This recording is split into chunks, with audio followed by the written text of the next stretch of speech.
Panorira ngoma mukuru hadishaikwe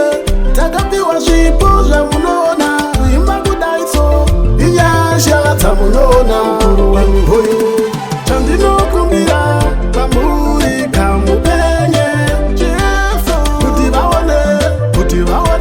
kugona kwenyu babangu chandinokumbira Jehovha mupenye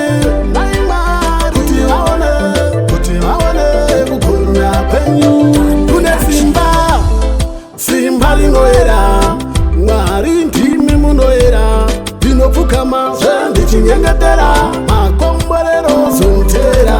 ndange ndisinawo shoko apa ndariwana ndova pangoma rinotaka kunge mariwana denga razondisimutsa randipachiedza nhasi noyeuka chandinokumbira pamuri kamupenye Jesu kuti vaone kugona kwenyu babangu chandinokumbira Jehovha mupenye naimwari kuti vaone kugona kwenyu pane vaifungidzira ndichagumira munzira ndine dare ndairongoma ndovhura hapana kana wani panokanganisa terera unzwi manzi ndinonanganisa pandagona chindipai mureza bobho vamwe vacho kunofundivo ndizedza ndisu tiri kutonga mutaundi ngoma ndinadzo bobho zvimachaindi chandinokumbira kwamuri kamupenye Jesu kuti vaone kugona kwenyu babangu chandinokumbira Jehovha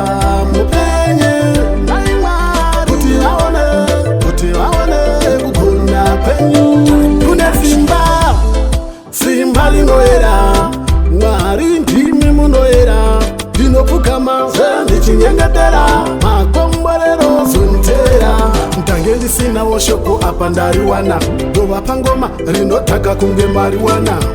denga razondisimutsa randipachiedza nhasi noyeuka